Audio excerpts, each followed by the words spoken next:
have this thing that I think sometimes, like when we get together with our most loved people, like with our closest people, we like kill each other with food, like with the worst food. I'm like, don't you want to feed the people you love? Like why do we do that to each other? Like you should, when you're gathering with the people you love, you should be like filling them with like the most nutritious, healthful things. And instead we come together and it's like, we literally take that as an excuse to like eat the worst stuff ever. And like, so I don't know, I guess to answer the question is I've just tried to be really kind of supportive, non-judgmental, be like encouraging, send recipes, send research, send articles. I'm like, hey, I just watched this video with Dr. Neil Barnard, like, check this out. Like, my dad is a doctor and, very science-based. And so he was like, but he's listening to someone who kind of speaks his language. And all of a sudden he's like, huh. He's like, actually, yeah, I didn't really study nutrition in medical school. So.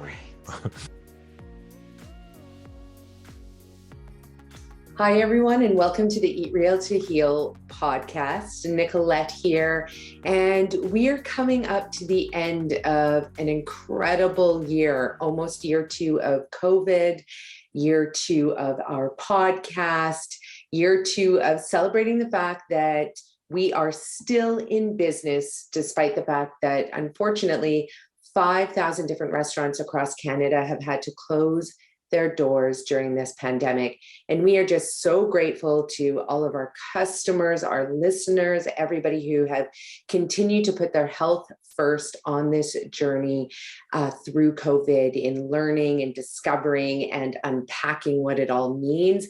You have continued to still put food that heals, food that doesn't cause harm, food that we create at the Green Mustache into your bellies. So we just want to give a shout out to all of our incredible fans and customers for supporting us as well during this incredible year. Now, as we're winding up, we're going to be sharing with you all of the different things that we are launching over the coming year in 2022. I feel it in my bones that 2022 is going to be an amazing year for so many people. There have been new businesses that have grown out of COVID thanks to government funding. There has been people who have had the time to exercise and move their bodies in ways that they love and learn how to cook well. And they have developed the momentum through the energy that they've created to be able to take their gifts and actually turn it into a business to support other people in realizing their innate, amazing gifts and potential. So I look forward to supporting those businesses. And on the flip side, there have also been many people who have suffered from mental health and anxiety and depression as a result of this pandemic. And again, we just want to let everybody know, if you've been going through that, please reach out to your local community members who work in the mental health field and just let them know how you're doing. Let them know what you need, and even let them know that you don't know what you need right now, because it's so important in this pandemic of isolation that we step forward, that we ask our loved ones if they need support, if we identify anybody in the community that needs support, that we just help direct them to the right places. And of course, you can always reach out to me at Richer Health, Nicolette at richerhealth.ca, and at the Green Mustache, because we have a team that is here and able to support you if you need the extra support to figure out, how to take that first step to increasing energy in your body, healing your gut microbiome, which then heals your brain, gives you energy. Or maybe you just need a shoulder to cry on. Maybe you just need an ear, someone who's going to listen to you. We are here for you, because that is the work we do with all of our clients, is not only helping them reverse their chronic disease, but also helping them reverse their mental health conditions that are not letting them thrive in this beautiful world. So we're here to help you with that. As we move forward, we're super excited to bring Peter Katz onto our podcast, because Peter is a Juno Award, a Canadian Screen Award, and a 2-time Canadian Folk Music Award nominated singer and songwriter.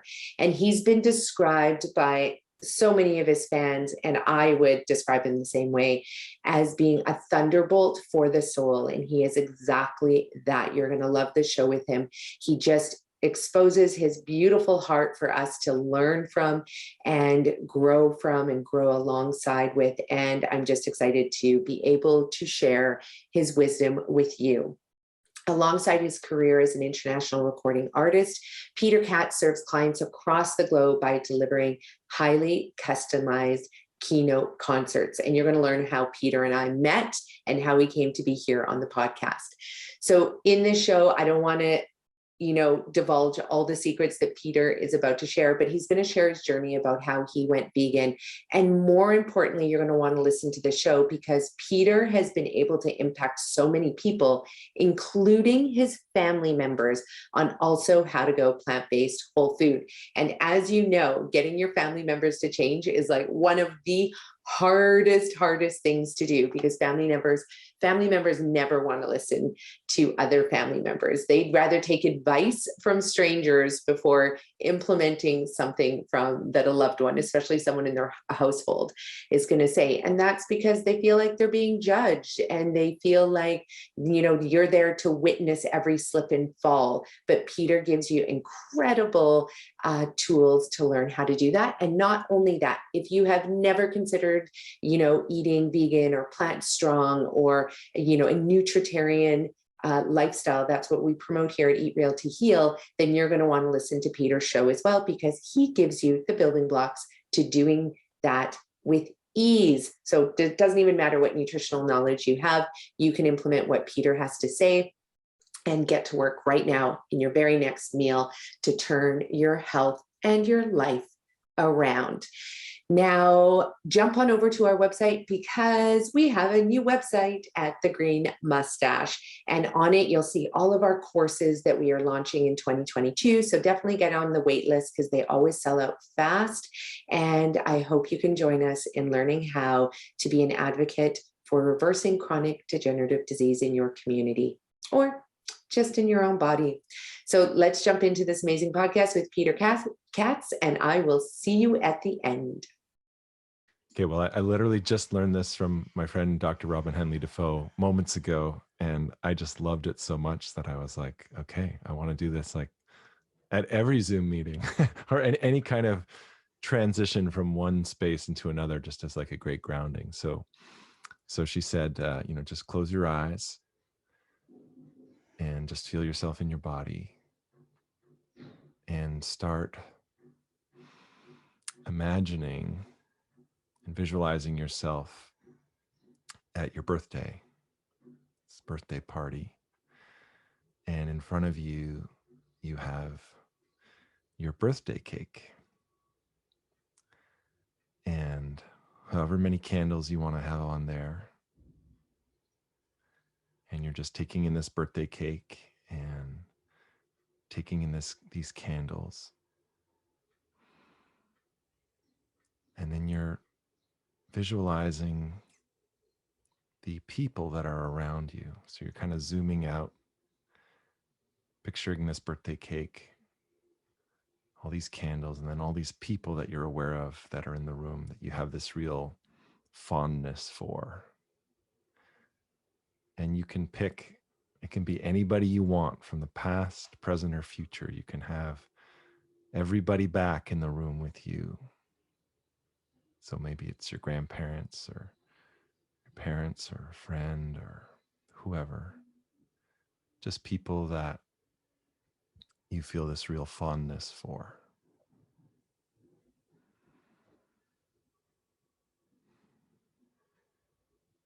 And then you just blow out your birthday candles.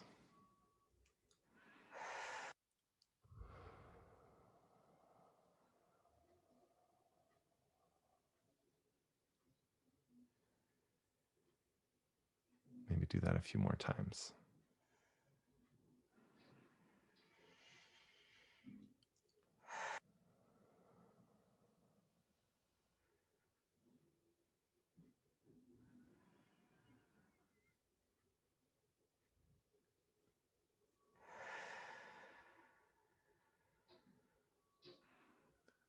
And the feeling to really focus in on is that feeling of fondness, of what it's like to be surrounded by those people that you have a fondness for.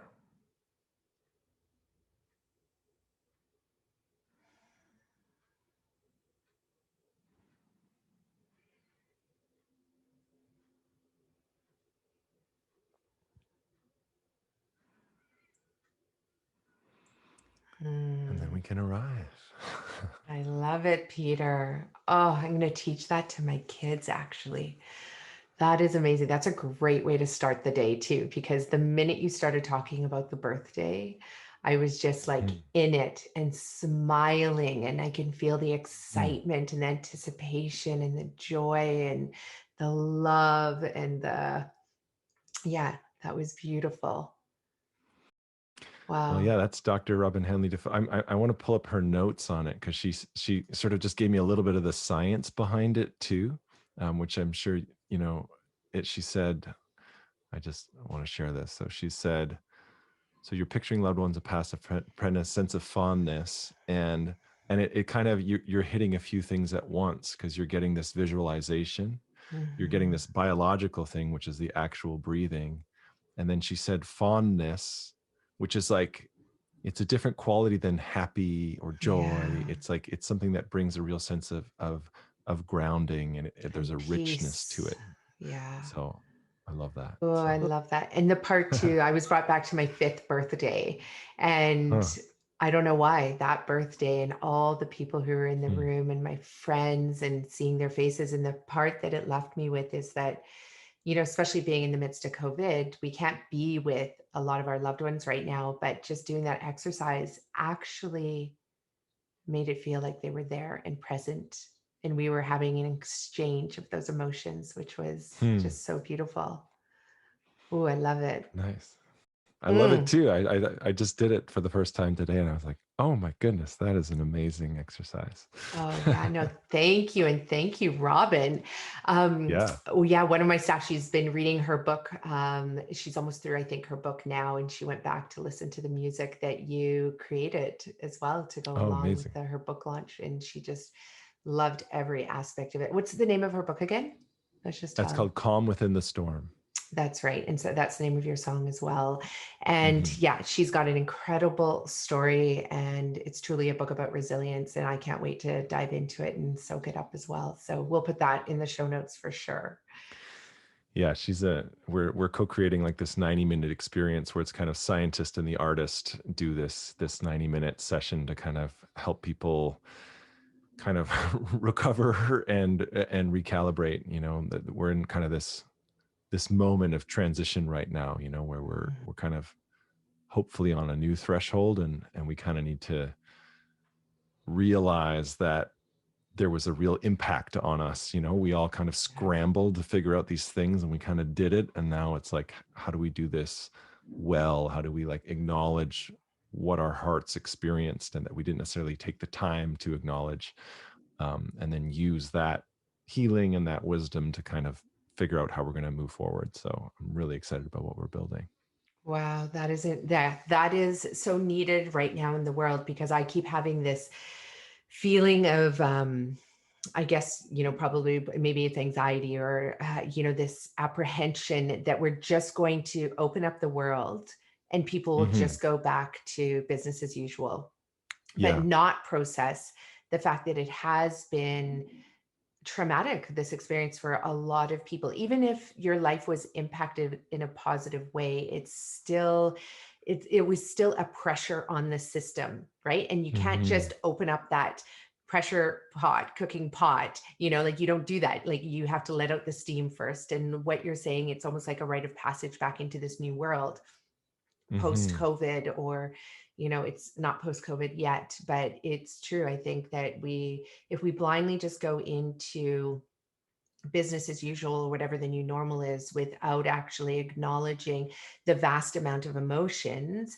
that a lot of us had to keep bottled up because there was no release. Like you could go dancing to release it. You can play football to release it. You can, go out and party with your friends or do whatever it is. And a lot of us, I don't know if we've done that. I think there's a lot of binge watching television. We know that there's been a lot of people drinking more than usual. Alcohol sales are up. There's been some people who have found movement and exercise throughout this journey, but then there's still a lot of us. I think every single one of us have been impacted, and to put words to those feelings, I think is going to be really important before we kind of release ourselves back into this new world. Yeah. Yeah. It's like, when the soldiers came back from the war, they were different, Yeah. and at that time we didn't have, people would just say shell shocked or, whatever they would say, but there is a quality, I think, of PTSD that will need to be addressed. Oh, yeah. Yeah. And Yeah. as I have 3 kids, and my kids they seem to be so normal now with it. Like they just always have a mask on them. They just Hmm. kind of go about, they don't talk about, but is there this underlying stress that's happening, with all the amount of fear? Like I know they come home sometimes and, certain kids have said things like, oh my God, we're all going to die. Like, and Right. what is Right. that like for that child who feels that way? But what is that like for my children who are hearing somebody else process the same Hmm. world in that way? And so, yeah, no, it's, yeah, that shell shock. I mean, I feel shell shock sometimes just when I go to the grocery store after I haven't been seeing a lot of people, and all Yeah. of a sudden you see somebody and you're like, you, can we touch? Can we not touch? Can we take our masks off? Like, what do we do? And how Yeah. do we even host a conversation? Where do you even start? Like, how have you been? How's it going? Like none Right. of the Right. the old language seems to be Yeah. fitting. Yeah. Wow. Yeah. I last summer when the restrictions eased up, they allowed like sort of, larger outdoor gatherings. And so someone hired me to come play like this outdoor thing in a park, and it was just, it was a kind of intimate gathering, but everybody sort of was on their little blanket. But I was so overstimulated by the experience of having to Yeah. talk to people. I needed to like take a nap afterwards. Yeah. I was just, which normally I'm really kind of thrive off social interaction, but I was like, did I just become an introvert? That's so funny. I was just thinking that I've thought that Yeah. so many times throughout this, Yeah. because I have felt, I'm like, maybe I've been actually like a closet introvert this whole entire time, but had Hmm. just maybe through conditioning expressed myself as an extrovert, but I'm actually an Right. introvert, or we're Hmm. always carry elements from both, but definitely, yeah, the introvert in me now is, oh yeah, it is strong. Yeah, to the point where I'm like, don't invite me anywhere. I don't want to go. Right.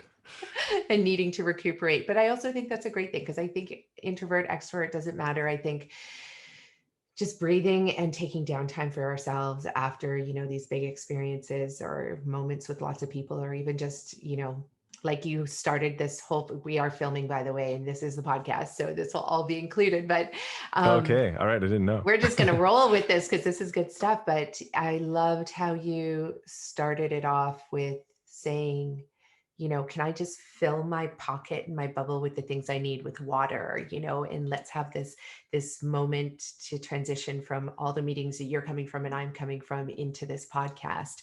And what if we could include that every day in between every meeting, and give ourselves Hmm. that birthday breathing space, before we move on to the next thing, and actually acknowledge what we just did before we, and set an intention for what we're moving into, and so that just in itself, from this podcast, we can wrap up, because that's good stuff. Well, it's funny. I have, you can't see it up on my wall, but sort of one of my biggest inspirations, and a man who I wrote a song about, and I kind of tell his story constantly, is a man by the name of Oliver Schroer, and he was this amazing Canadian violinist. And I came to find out about him because he was diagnosed with terminal cancer, and he decided that he was going to play this final show, and he called this show Oliver's last show on his tour of this planet. So he took this kind of whimsical approach to the last few months of his life, and he played this show, and sold out Trinity St. Paul's Church, this beautiful venue here in Toronto, and people came from all over the world, and he he played this concert in this like silk robe for over 3 hours, just this amazing extravaganza. And then he walked off the stage, and a month later he died. But the thing that, really hit me was this interview that he did with CBC, where he was saying that when the doctors gave him the news that his condition was terminal and incurable, rather than having a feeling of panic, he was surprised to find himself overcome by this feeling of peace, Wow. because he realized that even though he had such a short amount of time left to live, he didn't need to change anything, because he was already doing exactly what he wanted to be doing with his life. So I just was so struck by this, and I ended up following his blogs. He kept this beautiful blog as he was, in his final months. And one of the things that he said in that blog, which is up on my wall, is he talked about, he's like, if I thought about the totality of the people I want to meet with, and the albums I want to play, and like all these things that I want to get in before I'm done, I would just be overwhelmed, and if I thought about, the treatments I have to go through, all these things, So he talked about this thing that he coined this term called bubbles of calmness, and that he just moves from one bubble of calmness to another bubble of calmness. And it's like, okay, right now I'm visiting with my friend who for the last 50 years, and this is maybe our last time talking to each other, and I'm just going to be fully present in that bubble of calmness with them. And then in this bubble of calmness, I'm recording this album that I want to record. He would record a song for each of his students, and so he's like, okay, now I'm doing this. And so I just love that idea of bubbles of calmness. And I guess just today, I just thought of like, oh, how can I bring that into going from Zoom meeting to Zoom meeting to Zoom meeting? So I guess that's where the birthday breathing will help us. Yeah. Wow, that is beautiful. I'm going to use that because as you were saying that, I was, just overwhelmed by the fact that I don't move from a bubble of calmness to a bubble of calmness. I move from a bubble of chaos to a bubble of chaos. And it's exciting and it's fun. And I think you can become addicted to that adrenaline rush as well. And, and it's fun and exciting, but the moment you said bubble of calmness, and to think that everything I'm doing right now, like even with writing my PhD, like it can be from a place of calmness. And what would I create from that space as opposed to the, bubble of chaos, which I've always said, chaos theory, that beauty comes out of chaos. But at the same time, I think there's just like intense beauty that comes out of that calmness. And I want to transition to that. So I'm going to be writing that and putting it right above on my wall here, so I can see it, just bubble of calmness. I'll send you the blog entry. But I also, the thing I like about that too is, I think we're similarly hyper ambitious, doing many things, people. And there's something about the bubbles of calmness concept that gives me like permission to be fully present in each thing that I'm doing, so that, because I'm like, oh, I'm trying to do this. But it's like, I get to be in this bubble, and I'm not worried about like, well, what is this adding up to? Or, what's the calculation here? It's just like, okay, I'm doing this thing for this moment, and this is it. It's funny, like I tried to apply that. I don't know where I learned this. Somebody, when you go to conferences and stuff like that, and you're in a room and there's like all kinds of people, and there's like all kinds of different people that you could be talking to. And somebody told me about like, whoever's in front of you is exactly the right person to be in front of you. And so like, to not do that, like looking over the corner out of your eye thing, and be like, okay, I'm going to be fully present with this person. It's kind of a similar concept. I'm just connecting them in my brain right now. Yeah, but I do that, when in-person conferences were a thing. That's what I started doing, is like just full presence with whoever's in front of me. Yeah, because a lot of us go into those conferences, with an agenda, like, oh, I need to talk to this person, I need to talk to that person. And then you might actually miss the person that's like right in front of you, the person who was not on the agenda, but they Yeah. have so much to share and contribute that you can share and contribute and give. And it's through those Hmm. and like amazing exchanges that you can never plan for, where the magic really happened. Even just that happened with you and I at the one conference where you were, we were both speaking, you were playing. And I do remember that like intense focus that you did give to me. And I think we exchanged at that event, that led to, for example, me having your mom on our show and then now having you on Hmm. our show and, having you write music, hopefully for our documentary and all of this. Like it was, yeah. And I wasn't expecting that, I thought I was there to talk to people about reversing disease and, not to meet you. So yeah, I'm Yeah. Well, it definitely. didn't hurt.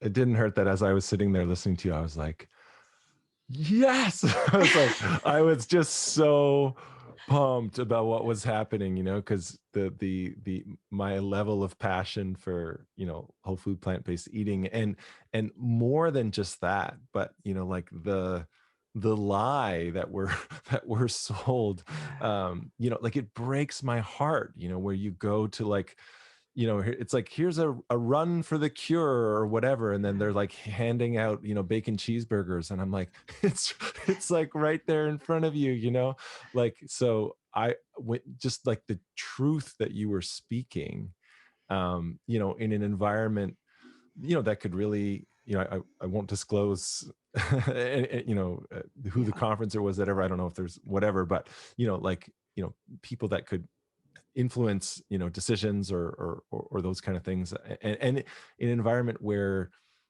they probably were not expecting what you were delivering. No, They they weren't weren't. necessarily all open to what you were delivering, but you were delivering the truth, Mm.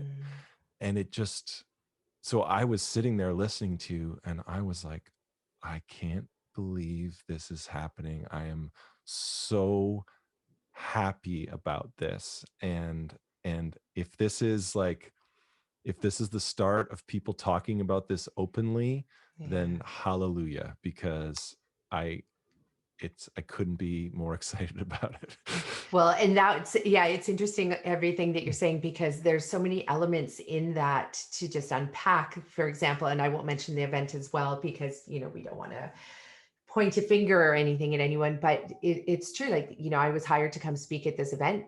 I was hired to come speak about, health and reversing chronic illness and food as medicine. And of course, I get up there and I speak it. And, I'm not going to, I can't sugarcoat it. I'm not going to, dumb it down. I'm not going to be like, yeah, you can eat your junk food and still be healthy. Like, there's none of that. Like, it's like, hey, you know what? If you want to be healthy, we're talking about eating real food and what is real food and Hmm. having to break down all of those myths. And then it was interesting because I know the organizer of the event afterwards, like through the feedback that we got, they were like, it was almost like it was too much truth, right? It would be like going Right. into, a Catholic school and telling them that Muhammad exists, and that's actually who we should believe instead. And Right.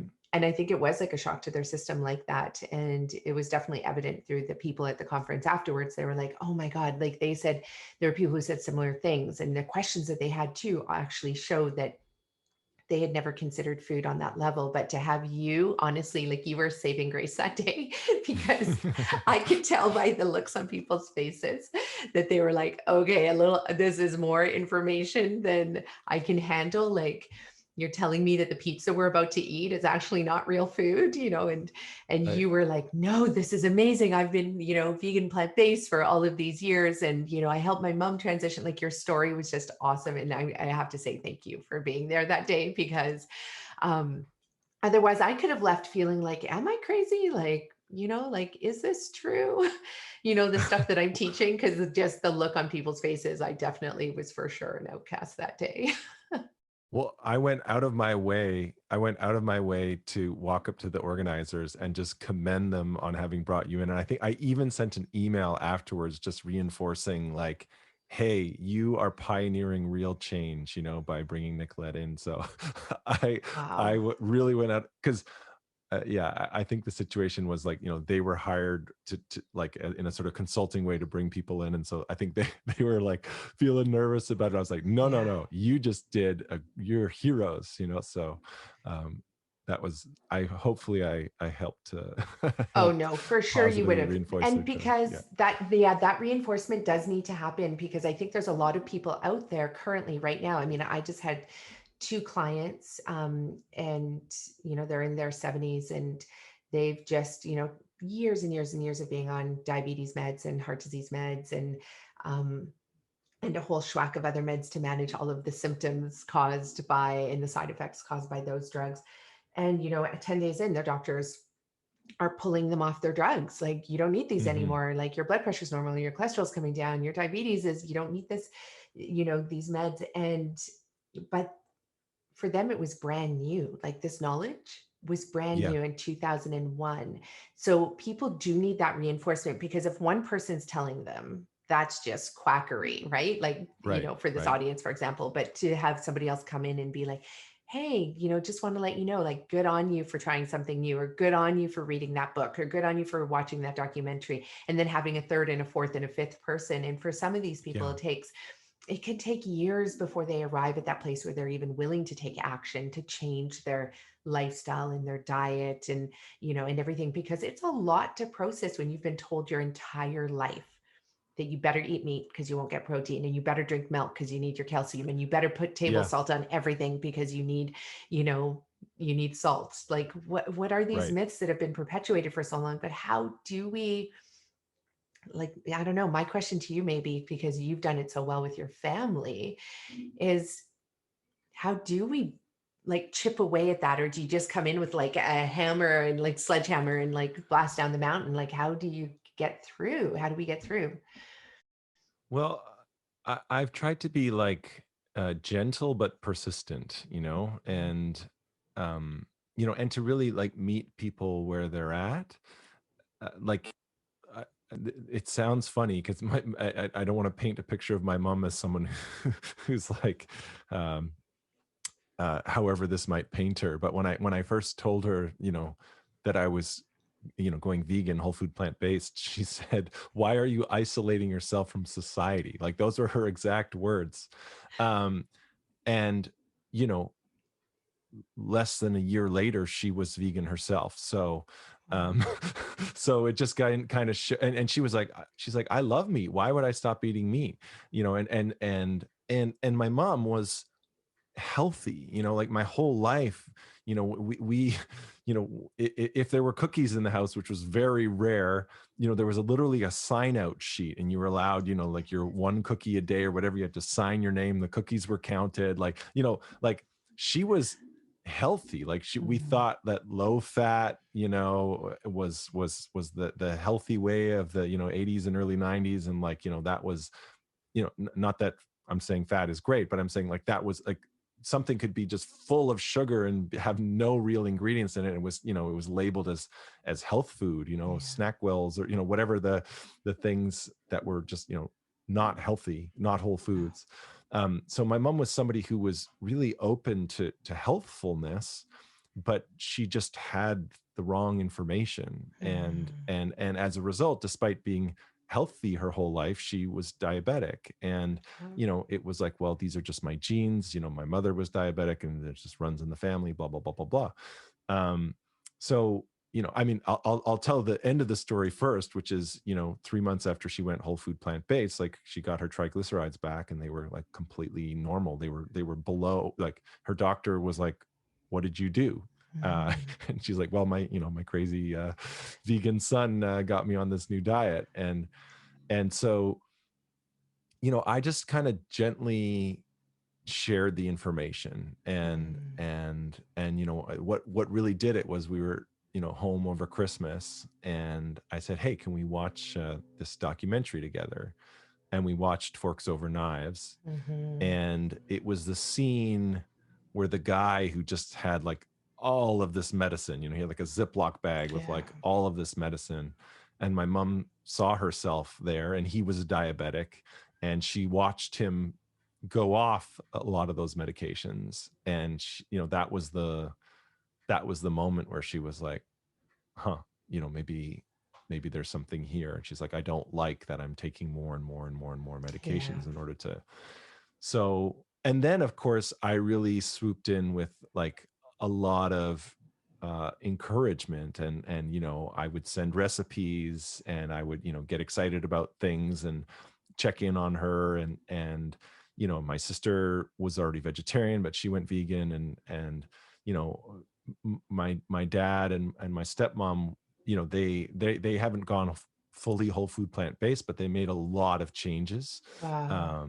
in that direction. And so there's, and I just, I don't know, I just get emotional thinking about it. I mean, even I have this thing that I think sometimes, like when we get together with our most loved people, like with our closest people, we like kill each other with food, like with the worst food. I'm like, don't you want to feed the people you love? Like why do we do that to each other? Like you should, when you're gathering with the people you love, you should be like filling them with like the most nutritious, healthful things. And instead Yeah. we come together and it's like we literally take that as an excuse to like eat the worst stuff ever. And like so I don't know. I guess to answer the question is I've just tried to be really kind of supportive, non-judgmental, be like Yeah. encouraging, send recipes, send research, send articles. I'm like, hey, I just watched this video with Dr. Neil Barnard, like, check this out. Like, my dad is a doctor, and, very science based. And so he was like, but he's listening to someone who kind of speaks his language. And all of a sudden he's like, Mhm. huh. He's like, actually, yeah, I didn't really study nutrition in medical school. So, Right.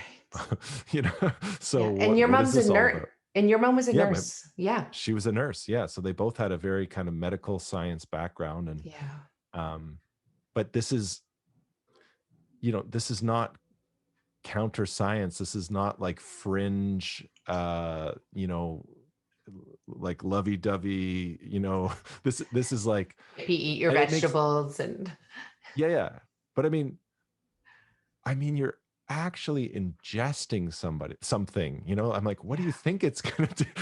Like I don't understand why we're not more like alarmed I know. by the things that we're ingesting. I mean, what how do you get more sort of like, intimate, the word is the word that's coming to me, but like something that you're like actually putting into your body, and we don't care about what that is. Like, of course it's going to have an effect on our health. Of course it's going to have effect on our energy levels and our mental health and our like everything that's going on in there. Yeah. So yeah, I've just tried to sort of gently spread the word. And I've had a lot of like my fans and stuff on my mailing lists, and people that follow me on Instagram also kind of take an interest and ask for recipes, and I always just try to offer it up. No, that is a beautiful, yeah, I love it because that's ultimately what we need to do. We were just sitting in the car when we got back from running a bunch of errands, and I was with one of my staff, and who's amazing, and she's doing our program right now, and she's like, I just can't Mm. believe like how amazing my skin feels, and I can't believe like how easily the excess weight just melted away, even though she's eating like way more food than she's ever eaten before. And Yeah. and so you get to eat and feel full and satiated, but it's a true satiation that doesn't leave you like being like, oh, I'm craving sugar, I'm craving salt, I'm craving all of these, oily foods and processed foods. But that's what we were chatting about in the car, is that, we have to remember to just share the information, right? So Hmm. much stuff is coming at us, but when we're moved by something and we have that aha moment, it's to take the time to actually say, you know what, like, mom, dad, I care about you. Like, here's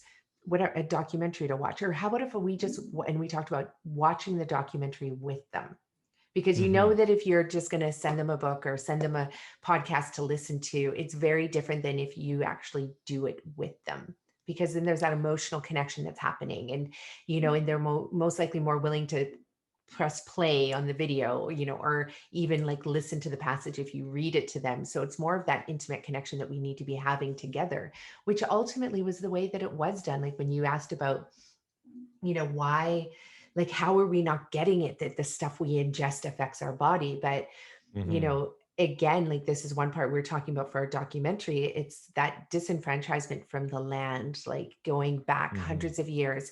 And when we stopped working the land and stopped touching the soil and stopped breathing the fresh air and started, to notice that, oh, right, there's when you're outside and you breathe fresh air and you smell a chemical, that chemical smells like a chemical. When you're inside breathing in chemicals every day, you forget that you're breathing in chemicals. You're not even aware of it. And same thing with the food. And we've gotten to the point where now it's like people are lathering their bodies with like toxic beauty products and ingesting all this food that's not even real, but they're not realizing every single thing that goes in your body, whether you breathe it or drink it or eat it, or smother it on your body. It's going to end up in your body and have an effect. Yeah. But there's just like such intense disconnection from that. Yeah. I was thinking of the amount of times I've watched Forks Over Knives with people. Like the Star Wars fans that can tell you like what planet Boba Fett was from or whatever. Like I can do that with Forks Over Knives because I've seen it so many times. So, Oh, yeah, I totally agree. I feel like, yeah, it's funny. I guess I feel angry about it sometimes. That we are don't that people don't have that information. It just breaks my heart, because it's like, and I think it is really hard for people to hear because, like, wait, you're telling me like my dad didn't need to die? You're telling me that, totally. my brother didn't need to have that heart attack? Like, you're telling me, like, so people, like, I can understand how upsetting that is. Mhm. But it's also like, yes, that is what I'm saying, Yeah. and I'm sorry, but you're still here, and there's other people that you love, and there's a there is actually an incredibly simple path. It's like so simple, like we don't need to like really complicate this. Like, Yeah. it's right there in front of us, and I just want everybody to just reach out and grab it. And I mean, I know, obviously we're focused in on the health aspect of it, but I mean, it's just win win win win win on so many Yeah. levels when you think about, what it is to like eat suffering, when you think about the energy and resources that are required to produce, animals, and the Yeah. diseases and the pandemics that are are caused by, putting animals together in these environments, like, and so on and so forth. Like, Yeah. it's just such a win win win win win when you make that switch. But truthfully, I do tend to focus on the health aspect when I'm trying to kind of get people on board, because there's just so much guilt, baggage, whatever's attached to like eating animals and that kind of stuff. But I think once you do make the switch, then you can feel good about a whole bunch of other things too. Oh yeah. And it's true. Everybody's going to come in from a different angle, whether it's the environmental angle. Like even when you were talking about how simple and easy it is, it's so available to us. In a lot of communities, we know that there's a lot of food deserts out there where they don't have access Absolutely. to this beautiful fresh Absolutely. whole food. But, definitely for, if you're listening to this podcast, chances are you're probably somewhere in the world that you have a grocery store within 10 minutes of your Right. house. Yeah. And to be able to, do it for health reasons, yes, first and foremost, that is my motivation as well. But if you can imagine all of us eating this beautiful, freshly grown, plant-based whole food, that doesn't have to be in all the packaging. Like now it feels like we've gone back in time because of COVID, where now everything is being individually packaged and we've returned to single-use everything now. Yeah. But grocery stores, like the number one contributor to all of our landfills is packaging, Wow. right? Yeah. Packaging. And 99% of that packaging is literally used for 1 minute or less by an individual. And it's just to basically put it in your car, get it home, and take it out of the package, throw away the package, right? So the Yeah. consumer itself is only using that packaging momentarily. And Wow. 99% of our landfill waste is full of that packaging, as opposed to if we had all of the compost waste from all of this beautiful, plant-based whole food, that compost waste, if it gets managed well, actually goes back into the earth in such a healthy way. And without Mm-hmm. producing all the greenhouse gases, without producing all of this, external waste that has to be managed and trucked off and transported everywhere.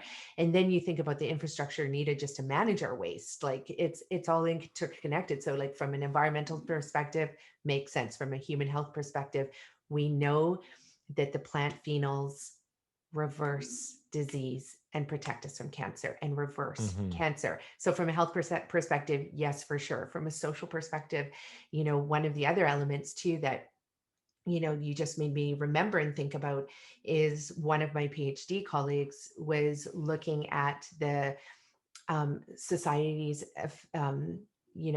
detriment to having all of these individuals working in slaughterhouses.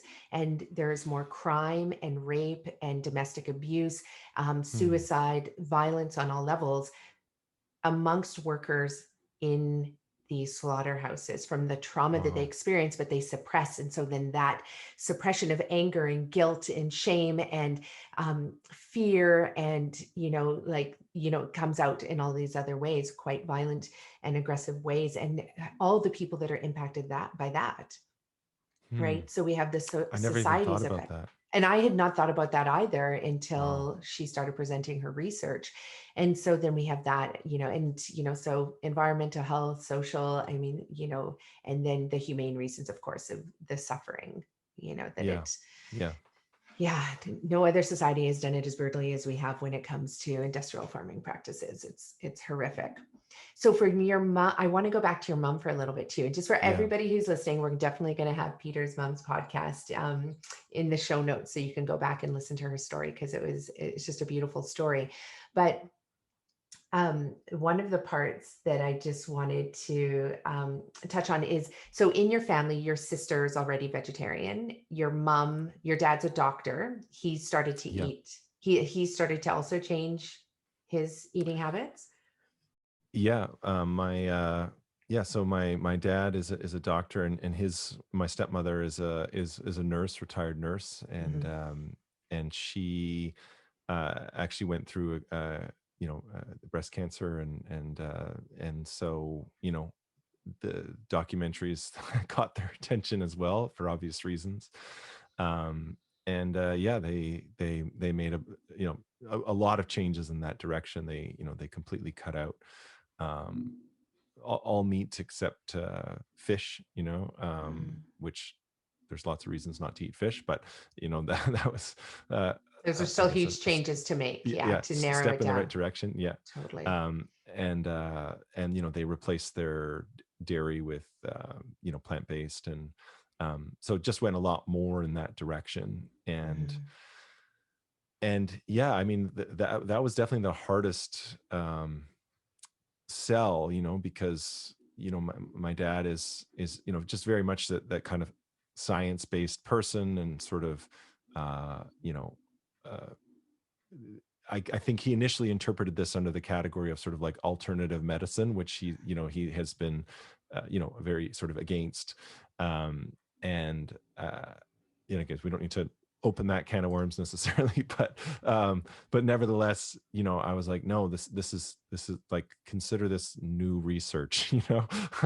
like this is very much science based. And it wasn't until I sort of got him turned on to like Dr. Neil Bernard and Dr. Dean Yeah. Ornish, um, and their sort of high profile, clients, that he sort of started kind of paying attention. And he particularly liked Dr. Neil Bernard, and that just kind of slowly was like, oh, and the claims that were being made um were accurate to him. He's like, yeah, Yeah. we didn't really study nutrition, and the whole sort of uh foundation of medicine is not generally based on prevention. Yeah. It's based on treatment and prescription. And again, I'm not I really believe in conventional medicine in so Yeah. many ways. Absolutely. It's 100%. Yeah. given all of us longer lives, and a lot of innovation, and so on and so forth. Yeah. um but it doesn't mean, the very nature of science is exploring these things and creating hypotheses, Yeah. and so, but the evidence was compelling enough that he started making those shifts. So yeah, he Yeah. seems, he's about to turn 80, and is, healthier than he's been. Wow. And so one question I have around that, just the fact that your mom was a nurse and your dad's wife is a nurse and your dad's, is a doctor. So did they have stories about sharing their experience with others? Because I know that, I've trained physicians and they've gone off and they're now fully converted into the world of food as medicine. Like they're like, oh my gosh, the science has been Yeah. there for 150 years. But then they try and share it with their colleagues, like the people that they worked with for 30 years. And their colleagues are like, no. And they honestly take everything that this person has created in their life, their credibility and their knowledge and everything. And all of a sudden it's like that person, that physician no longer is like considered credible Right. anymore, just from simply saying, hey, you know what? We should be eating more plants. And did your dad have stories of that, and your mom? Well, they both have shared it. So he wasn't, he shared it with, mostly he shares it with his patients, and so Mm. often I'll get an email where he's CC'd me on an email with a patient, and he wants me to send them information. That's So amazing.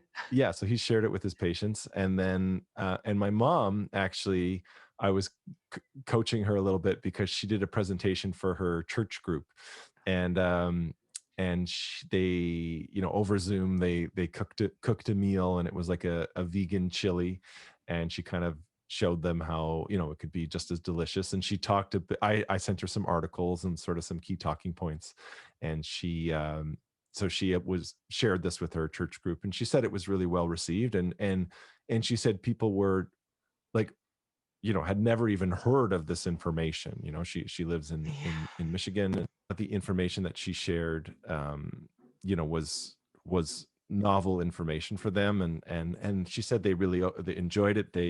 They all cooked the same recipe, and she said that, they all loved it, and yeah, had a really positive experience. That's amazing. Uh, yeah, so it was, it was the like the first time that they were getting that information, but they were really receptive to it. They said they all loved the recipe. Like my mom said, they all loved the recipe, and she also just shared some of the information around it too, because they were genuinely curious, and so yeah, she didn't get any kind of negative pushback, or stop pushing your cultish ways or anything like that. Like they were pretty receptive, and like I said with my dad too, I think there's an there's something in the air, like people, like you even see billboards now for, like, major restaurant chains advertising, plant-based stuff, and so there is a wider awareness that something is amiss, I guess, and so people are a little more open to it than they would have been previously.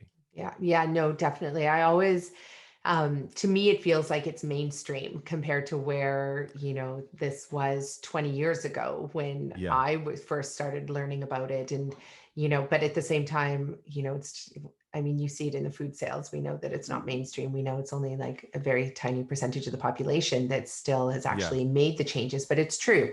The messages are there. People are seeing it in lots of different ways. We've got big, massive industry that's switching over from dairy production to plant-based milk productions. We have, I think that we're in that stepping stone phase where even the other day, my husband, who started a band a couple years ago, they just got their, a paid gig, which is really exciting. So they got to play at a hotel the other day, and this hotel just announced that they had a new vegan menu, and I was so excited. I'm like, I get to watch my husband play. It's been a year and a half. My daughters were so excited. Plus, they had a vegan menu, and right.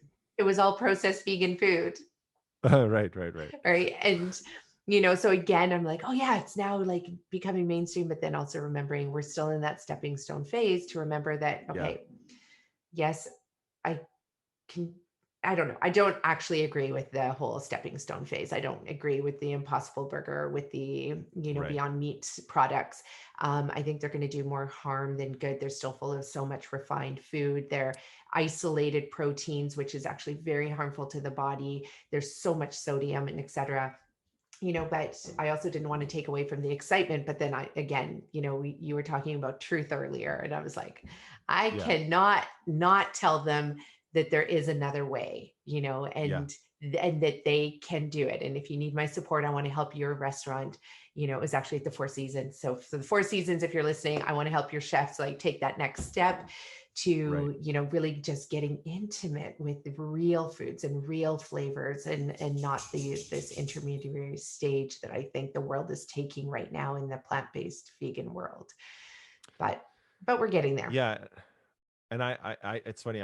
When people sort of ask, about I say whole food, plant based instead of vegan because Yeah. there's this thing that like, well, I went to a vegan place and it was not really healthy, or like, Yeah. chips and Coke and or a stack of Oreo cookies is vegan, Yeah. and so I really say no. It's like whole food, plant based, and that's kind of an important distinction. But I like your story about your husband, because I realized that things were changing when the Raptors had their big run in 2019. Some friends of mine, we went to a bunch of the games, and we were in the most like bro sports bar ever, and they had a vegan menu. I was like, oh my goodness. I was like, okay, things are changing. If it's gone to this level, and like Sports Club 648 or whatever it was called, like, like I would never have gone there regularly, but it was hard to get a seat anywhere in Toronto. So, Wow. the fact that they had a vegan menu, and they actually had, it wasn't all just like Impossible Burgers and stuff. They actually had like some kind of a thing that had vegetables in it, but Yeah. Well, and yes. Okay. And you know what? Four Seasons, you're yeah, doing a pretty good job, because you yeah, did have yeah, a beautiful, like, zucchini, eggplant, green bean curry that was really actually very tasty. So yeah, there was right, definitely some vegetables, real food, whole food yeah, vegetables. Yeah, you reminded me of when I was biking in Moab, probably 20 something years ago now. And we had gone into a cafe, and, it'd been at the end of a super long day. And I asked the woman, I was like, the server, she said, what can I get for you? And I said, oh, well, do you have any veggie burgers? I didn't see one on your menu. She was like, hold on a sec. And she went into the kitchen, and she came back like 10 minutes later, just looking so disheveled, like she had just gotten into a fight or something, and her hair is standing on end. And she's like, I found one at the bottom of the freezer. I knew that we had one left. And this frozen veggie patty that she's holding in her hand, like, still has a wrapper around it. And I'm like, I'll take it. I don't know how old it was, but yeah, definitely Moab now is like a hot spot for vegan and vegetarianism and plant-based eating. It's wow. like, yeah, it's definitely, so things have changed. We're getting there. We're getting there. But what is it like for you? Because well, let's go back to before COVID. I know you're busier now since COVID. You were telling me when we chatted last time that you've been really Yeah. busy. But when you were on the road before, what was that like for traveling and trying to eat well? Well, I mean, it got easier and easier, like I started, um, touring pretty heavily in 2006. And although, so I started as a vegan when I was like 16.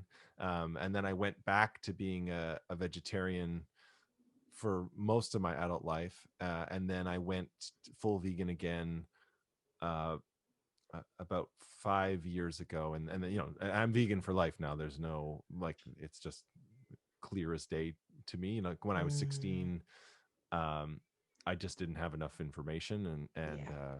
so when I went back to being vegan, it was, you know very clear, and I did it, with a lot of thought behind it. um but yeah, so, in the early days when I was just vegetarian, and it was just a lot of like Subway sandwiches and stuff, Yeah. but it's funny. I have this like file on my phone that is like all the places across the country. Although now I just use the Happy Cow app, which I Yeah. love, and it just tells me, it's I I don't find it hard at all. Like I really, I mean, every now and then, like I did a tour in like northern rural Ontario, like, and it was a little bit challenging, Right. and so then I just kind of and I do this like mentoring work with teenagers out in Alberta in the summer, and it's a little bit challenging there. So I'll just bring, I'll bring like a greens powder and some protein powder, and like, I don't love to like just rely on that stuff. Like I'd still rather Mhm. just like get it in a, but if I have a little period of time where I need to make sure I'm getting some nutrients, then I'll sort of compensate. But yeah, it's just not, I just don't find it that difficult anymore. Like I don't even think about it. Like it's Right. just not, it's not hard, like Yeah. I like, because there's so many options, and there's places like where you can get, like fresh, make your own salads or whatever, like places like Green Mustache, or places like in Alberta there's a place called Leaf, or there's like, even Freshy, those kind of places. Yeah. Like you have, I have options now, that I didn't used to have. Yeah. And so, don't get me wrong, I still, I nobody eats as well as I do as when I'm home, and I'm Totally. cooking and I'm doing my meal prep. I just like, I'm in love with cooking, and um but yeah, I really just don't find it hard. And that's something that people always say, like, oh, it's so hard, blah blah blah. And Yeah.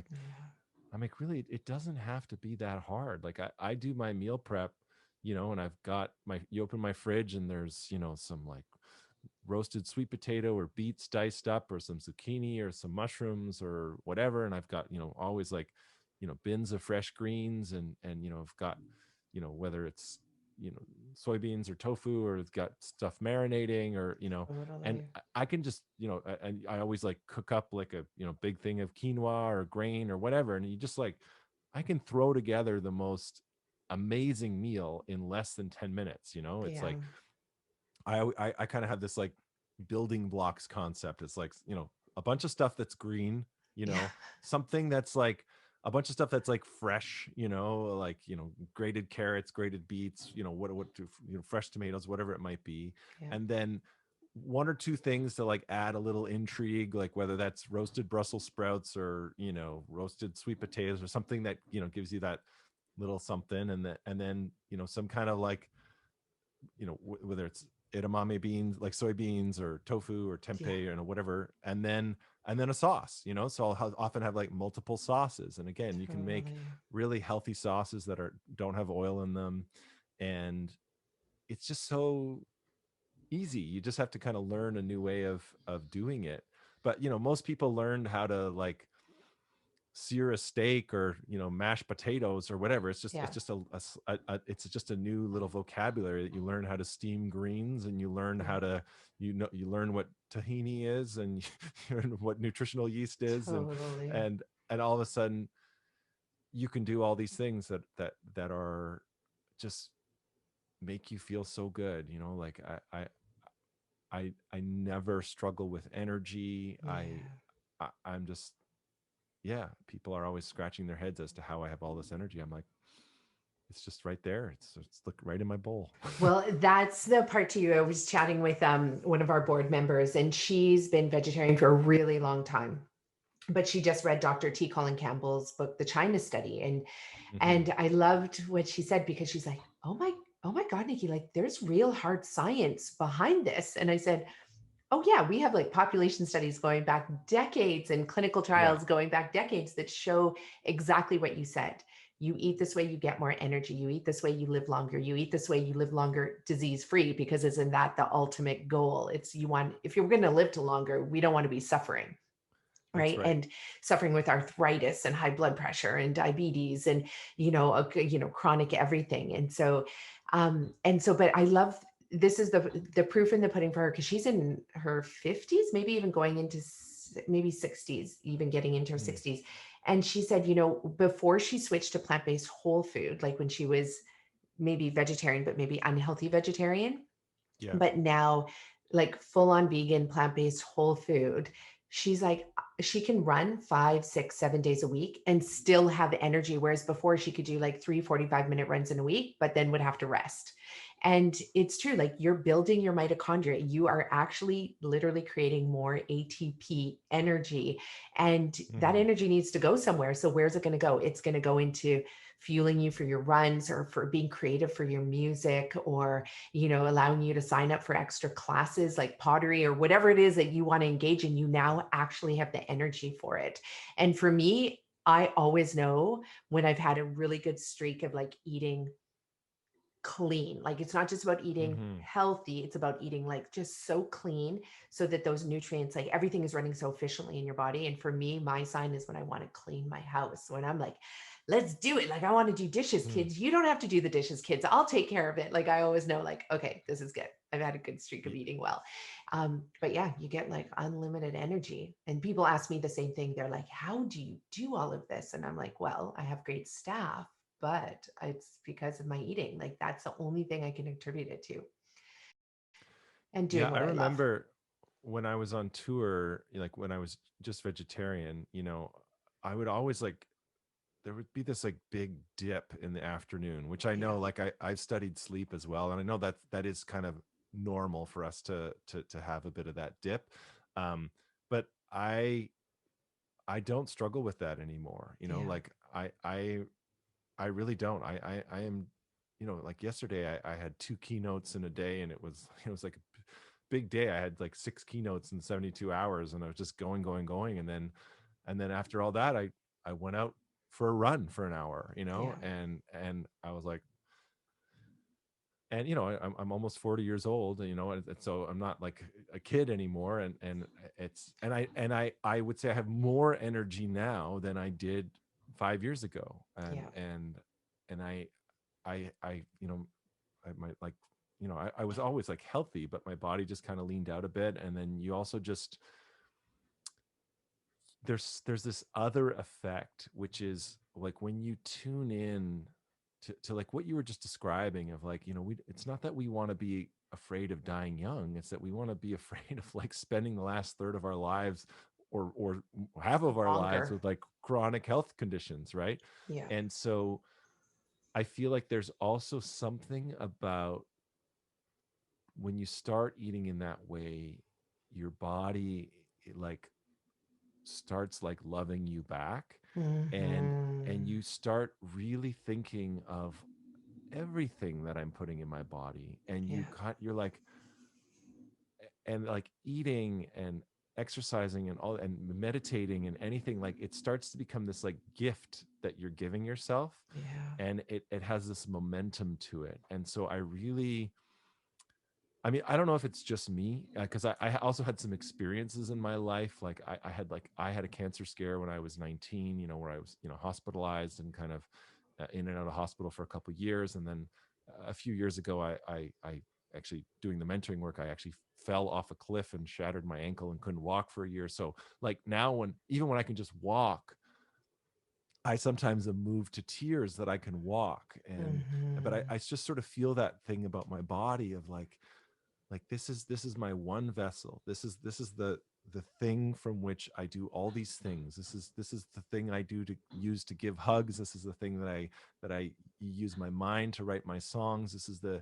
This is the thing that allows me to climb up to the top of the mountain and see the view. This is my vessel, and this is my one vessel. And everything that I do every day is an investment in that vessel. And Hmm. so I feel like obviously eating is like the foundational thing, but it creates a momentum for also like you don't want to drink 25 beers because you're Yeah. like, well, that doesn't make me feel good either. And you don't want to like abuse your body in whatever all the different ways we abuse our body. So Totally. it feels like it's shifted not only like my eating, but it's shifted the way that I feel and relate and connect to my body. And also, you remind me of my husband with his band and playing. And when he plays, like he's like he doesn't even want to drink alcohol because he eats so clean. So he knows that the minute he adds that, it takes away from his creativity, he says, and it takes away from his, connection to the music. Whereas before, when he used to eat steak and everything else, he would drink beer and he would do all that. But I know for him too, what it's done, it's opened it up, that connection to self, but also connection to the activities that he engages in, like the creativity, the music, that soulfulness. And you have so much soulfulness in your music. Like your music is, it touches me to the heart. I know it touches other people to the heart. My husband listened to your music, and we were going through some of your videos while we were laying in bed one night, and he was moved immediately by it too. And I've had so many clients say to me that when they have discovered this beautiful way of eating, which is just connecting back to their ancestral ways of eating, right? Like we've been eating this way for, millions of years. And when they've connected back to that, they also say that connection, like they have spiritual connection too, right? So first, connection to self, and that awakening and awareness of like, wow, this is my body and I want to care for it and I want to love it. But to care for it and love it means I need to care for my external environment as well, right? Like the soil where the food is grown, the air that also manipulates how our food is grown, the water that we're drinking. And then they have that connection to other.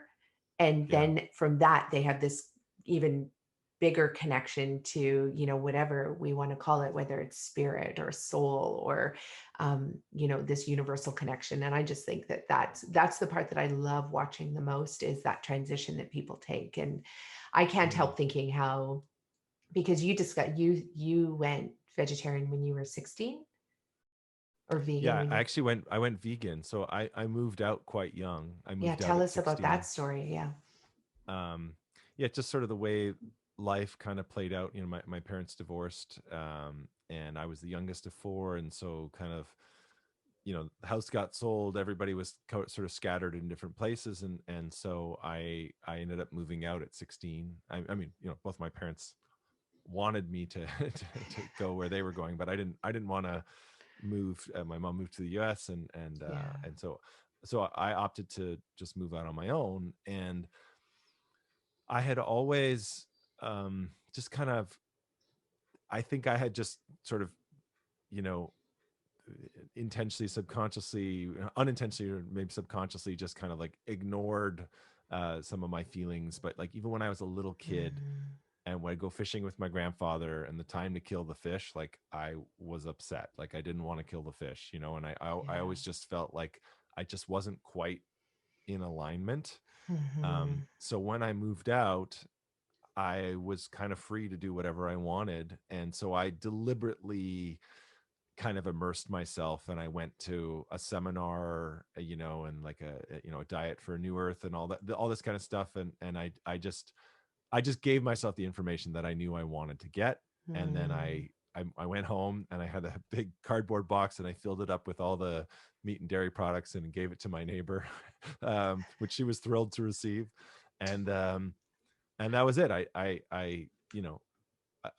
I said, I did go back to being vegetarian because at the time I hadn't done any, I was only doing it kind of for the compassionate reasons. I didn't know enough about the health and the right things to do. And I was a competitive swimmer at the time. And so I didn't sort of replace some of the things that I'd lost. And I remember my girlfriend at the time was not so enthused about me going vegan, and she made me a grilled cheese sandwich, and she's like, you want it. And and I caved. That's like offering somebody cocaine. Like honestly, offering someone a cheese sandwich is the same as offering them cocaine. It is hard to resist. Yeah. So although it's funny, I never went back to drinking plant milk. And so, but I did eat eggs and cheese and those kind of things for a long time. But I always felt like I'm not doing the whole thing that I want to do. Like I always felt just like I just wasn't in alignment. And so I once again, it's funny, I went through my own divorce and kind of immersed myself and that was like 6 years ago. And then I was like, okay, I'm going to be in full alignment here. And then I really like kind of wanted to do it well. And I've read everybody's books, Dr. Michael Greger and T. Colin Campbell and, Yeah. Dr. Neil Bernard and all the people, Nicolette Richer, Eat Real to Heal. And watched all the videos and all the documentaries and all the things and really just kind of fully committed to it. And it's just been, I just got goosebumps. It's like it's the best thing in my life, Yeah. and I have a lot of wonderful things, but it just feels so foundational. And I think part of my success in sharing it with people and having people make this change, I think is the authenticity and sincerity with which I come to it. It's like I really do want them to feel good and live long lives, and I'm sharing it from a place of love. I'm really sharing this because I love you so much, and I want you to be around. I want you to be healthy, and I want you to know that, like 50% of people, 50% of Americans die from some kind of heart disease, like 50%. And and like to know that, like, heart disease and diabetes, like in almost all instances, I know there are the exceptions, but in almost all instances are preventable, is like reversible, is like, that's a crime that's not more widely known. Dr. Neil Bernard, he talks about that. His father was a physician, and that diabetes was not reversible, like that doesn't exist. I'm like, yeah. And so I'm just so excited to talk about this with you because like it's like it is a thing that I do post about it on my socials. I was quite emboldened when the Canadian Food Guide came out, which I know you were involved in, and I posted about that, and again, in a kind of gentle way, giving people the information. My actual perspective on it is a little more forceful, but I try to do it in a way that's like palatable, while not shying away from the truth. But anyways, I could just keep going about how passionate I am about this, and I really feel like it's one of my life's missions to help people find their way there. Yeah, no, and I felt that from you, like the moment I met you, like that. And it was a passion, but also an all knowing. That's the other side that I get from you. And like you said, that when you'd go fishing, with your grandfather, that you would feel that, okay, this part isn't right. And I know that from my youngest daughter, even my oldest daughter, actually, like when they were, little, up until about age 7 or 8, they like refused meat. They would like eat all the vegetables. And back then, like, we used to cook chicken because I thought well, my kids need the protein. And I was still in that place of, where the science, because I get into the science, and the problem is I can find you articles that will say that we need protein. But when you dive into the articles, now that I know how to actually be a researcher and do research, is that you see that actually, no, they're saying that, yes, we need amino acids. They're not saying we need protein. There's no scientific study in there that shows that eating mass amounts of protein from meat does your body good. There's not a single study. But back then I didn't know that. So at the beginning I was like, okay. And so my youngest daughter, she would eat chicken and spit out the chicken. Like, she would not even want to ingest it at all. And my youngest daughter, she refused. Just absolutely, like, at everybody's house she'd go to as a 2, 3, 4-year-old, she'd be like, is that meat? I'm not eating it. Is that dairy? I don't want it. And it wasn't from us necessarily. Like, she really, really, she saw I don't know, a pig roasting on a spit and bawled her eyes out. And she'd never seen a single documentary on, like, any of the documentaries, because we were like a little too young to probably watch a lot of these things in there. We don't want to traumatize her. And we were not talking about, like, you cannot eat meat, you cannot, for all the different reasons. But for her, she just, like, literally had an innate sense that it wasn't right. And then she reached a point where she was like, oh my God, Mom, have you ever tasted salami? It's like so good. And she, like, as a 8-year-old, I guess, pivoted, and which I was like, she's got to experience that for herself. But then now she's Yeah. like, oh, as a 10-year-old, she's like, it doesn't feel good. It doesn't feel right. And it doesn't taste good, actually. And so I think that journey that you went through as well is natural. I mean, I've gone through it from being vegan to vegetarian to eating meat to going back. And it all comes with, how we come to learn about it, right? Is it the science that it's going to motivate us? Is it what part will motivate us in that moment, right? Yeah, it's interesting. I'm just sort of having this new brainwave as I'm listening to you and sort of describing, your daughter in this sort of like innate sense, right? And if you think about it, it's like just like picture what it's like to walk up to a tree and pick an apple, and that like there, nothing comes up in your body that's like, you're like, oh, and you bite into an apple or you pick a blueberry, like it's just like, now picture like grabbing a chicken and like, like what you would have to do to get that chicken, like Yeah.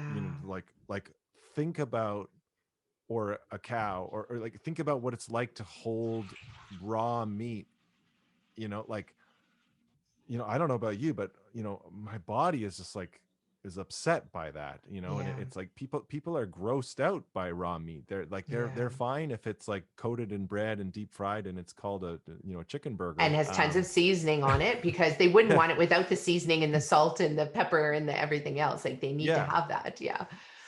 But I'm just thinking about like this is a new brainwave that's happening to me Mhm. as we're talking of like just this like we are not grossed out by like an apple or a peach from the tree, or Yeah. like these foods that are just like so like it's the easiest thing in the world for us to grab them and eat them, but Yeah. like like think about what it's like to get that steak. Yeah. It's like horrifying, and we don't like blood and guts and No. and all those And things, so there's a reason, I think. And you remind me of when so I lived in India for a while, and at one point I was living on this island, and nobody lived on this island. Like it was completely uninhabited, and we stayed there for a month. And so there was a guy in a boat who would come and deliver our food once a week. And everything would be just loaded, like the whole canoe that he would come across on our boat, he would be loaded with vegetables and Mm, some rice and lentils and everything we needed to make chai tea, and it was mm, incredible. Like I've never been so healthy as I was in that time when I lived in India. And one day though, for some reason, and I don't know why, one of the group, I was with these other people I had met and we were living on this island, and if they had asked for chicken, and so he brought over 2 live chickens and a machete. And it was actually what you're saying. Like they were all meat eaters. I wasn't, but they couldn't do it. They couldn't kill the chicken. And then they mhm. couldn't, and one person succeeded in doing it. It was traumatizing to watch. It was one of the worst things I've ever seen. But then also couldn't eat it afterwards. But they were meat eaters. And to Right. have them go through that process of having to do that, like it's just like we're talking about, I think it's just not innate in us. You have to be trained in how to do it. And even in cultures where they do, eat a bit of chicken or lamb. Like I know from my grandmother in Africa, it's a ceremonial process. Like you do Right. not take a life without giving back and being grateful and gracious. There's a ritual around it. There's a love, a Yeah. care, a respect. And they do it once, like maybe with there's a funeral or a big mass wedding celebration, but it's not every day. And there's so Yeah. much care given around it. And it's not taken for granted, that taking of a life, right? Yeah. Versus for us, it's just like put them through the slaughterhouse and, kill, kill, kill, kill in some of the most brutal ways. And so, yeah, there's something there to be, yeah, regarded. I just never have thought about it in that way of like just what is our like innate Hmm. natural response, like a wolf is not grossed out when it's like ripping apart a carcass that's like they're just perfectly happy, right? Yeah. Yeah. Like we are like, what is happening over there? You know, we're like horrified by that. Yeah. And as meat eaters, we're horrified to watch another animal that actually does Yeah. need meat for sustenance. And we think that's like so cruel what they're doing. I've heard those comments Yeah. from people like, oh my God, I can't believe that animal just did that. I'm like, but we're doing it every day in our society. Like you just did it for breakfast, lunch, and dinner for the last, 365 days of your life. Like, you Yeah. know, Or, being horrified that one culture eats dogs or one other yeah, culture eats horses. I'm like, yeah, like, anyways, that's where you get down a slippery slope, and you kind it of like, is. you can't, yeah, but I wish I could call that out, Mhm. a little more clearly, Or just uh, watching children again. I think if we just watch children when they're little, like I remember you just reminded me of my daughters. We'd go visit our friends who have an amazing farm at the end of Pemberton Meadows Road. And, mm, when she was, my little one was 2 and the other one was 5 or 6, and they would go into the garden and just pick the chard, like break out, like not even ask. They were just like, oh, look at that. And like the whole garden is full of an abundance of different things. It's not like mm, my children as a 2-year-old would be like, okay, I'm going to go pick the chard versus the whatever. But she would just grab the stalk right. of chard and just start eating chard raw as a 2-year-old. Wow. And I'm like, what 2-year-olds do that? Like, and I don't even think she'd probably eaten raw chard before in our house. She maybe had it in a smoothie, or maybe like it was always cooked. But like, and Mm, I to watch that happen, and I don't think she would even have gone into the grocery store ever and just grabbed chard mm, and eaten it from the right. shelf. But to watch her Interesting. do that in a garden as well just makes me think about, is there innate sensation quality that she's picking up on being in that garden and just knowing that's real food, but also some of the Hmm. most nutrient dense food you can get because it hasn't even been picked yet, Yeah, yeah. right? Oh, I I'm know excited so to much to explore this. I know. I think we need to just let a bunch of 2-year-olds run around in a farm and then just like watch them and document them and see, like, if we were not to feed them, what would they naturally gravitate to? Like that could be a science experiment, not ethical, of I, course, but I'm quite convinced that none of them would go strangle the baby lamb and turn it into veal. Like, I'm quite convinced that that wouldn't yeah, happen. no, They would they like would.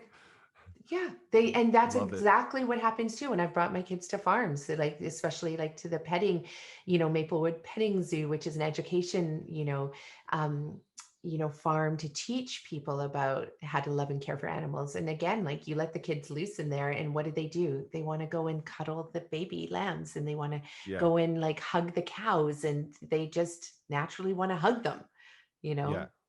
So, yeah, I mean, who knows? I bet somebody's done this experiment somewhere in the world. I'm going to go try and find a Hmm. study and but interesting, interesting. So some things I want to chat with you about are your music. Hmm. Let's chat about your music because your music is quite beautiful. It is just genuinely comforting and always draws me into a story. And I love how on your website you talk about how your music before might have been about storytelling about you, but now your music has moved into, really connecting to other people's stories and allowing people to see their own stories through your music, which I just think is beautiful. Um, and rich in itself, even before diving into your music, but it is exactly what your music does. And so how did you get into this beautiful world of music that you're in, and performing and playing and composing? Yeah, I mean, the really long story is like, going back to me at 4 years old, like, learning violin, piano, that kind of stuff. I was, privileged to have, instruments around, and lessons and that kind of stuff. But I didn't really, uh, connect to it in the way that I did until I picked up the guitar, and as soon as picked up the guitar, I started writing songs. Mm, That was there was just something that instrument just sparked in me, but even then, I didn't think I was going to be a musician, for my career, until, actually, I was in my last year of theater school. And, I was obviously like into performing. I was in theater school, uh, and and I had been playing music throughout, but we were actually doing a production of this show called The Laramie Project, which is about this young man named Matthew Shepard, who was a victim of a hate crime because he was gay. There's a really beautiful play called The Laramie Project written about him, and the director, this woman named Marian McIsaac, wonderful woman, still friends with her, and she knew that I had been writing songs, and she had kind of caught wind of it, and she asked if I would write a song to end the show instead of, it's such a sad show and such a sad ending. She didn't feel like it was appropriate for us to all kind of come out and do this like big, bowing curtain call kind of thing. Rather, she wanted a sort of more poignant, solemn moment. So I wrote this song called The Fence. And the way that we said goodbye to the audience was the cast came out. Like I came out, I started the song, the first half of it, and then the rest of the cast came out with these candles, and I wrote this kind of like 4-part harmony, and we sang this song, and that's kind of how we said goodbye. And she pulled me aside at the cast party, and she said, I think you could do this for your career. And she was one of those teachers, one of those mentors that I just admired so much. And so I kind of filed that in my brain in an important drawer. And then a few months later, I saw, one of my favorite artists, Glenn Hansard, play for the first time, and everything just kind of converged in that moment. And I was like, okay, I'm going to do that for the rest of my career. And then I really threw myself into it, and I determined really quickly that the only way that I was going to have any chance of doing it was I needed to do it all the time. And so that's why I ended up just kind of going on the road. I was playing 150 to 200 shows a year, and most of the shows were terrible. Oh, hold on. So as I'm hearing this story, I'm just in awe of so many aspects of it. So number one, a mentor comes up and says, you know what, you can do this as a career. And you actually are like, yes, I'm going to go do that. Like, I love that you just, I grew up in an environment where there wasn't a lot of trust. And so for me, I would have been like, that mentor does not know what the hell she's talking about. She clearly doesn't have an ear for music, and you're bullshitting me. So I'm like out, and then go in the opposite direction and become an accountant. Like, that's what I would have done. So I love that you just had this beautiful person. You had that trust in knowing. So, but then all of a sudden now you're doing like 150 shows a year. So what happened in there? Because I know people who are listening to this all have dreams. Everybody out there in the world is like, I wanted to be a musician. I want to be an actor. I wanted to be a performer or a creator, or it doesn't matter what career it is. You could be a creator as an accountant, but they didn't fulfill those dreams. They didn't walk that path. So let's just take me through how you did get from that moment with your mentor to playing 150 shows a year. Well, I guess I should say I skipped a few steps there. I did start by playing many open mics. Okay, and good. kind of building it up from there. But I mean, I think there's a few variables, and it's interesting because this kind of works its way into my keynote as well. I don't sort of go. I don't actually even tell my sort of cancer scare story in any of my keynotes. But when I was 19, which was in my first year of university, they thought I collapsed at school. They found this tumor behind my heart. They thought I had Hodgkin's lymphoma. It turned out to not be that, but I had a sort of vague diagnosis for about 2 years. I didn't get the all clear until my 4th year of university, which is actually around the same time when I wrote that song and saw Glenn play. So there was that experience of being in a hospital room, of having a doctor say to me, you have good news, you have an 85% chance of survival. You just can't compute that when you're 19 years old.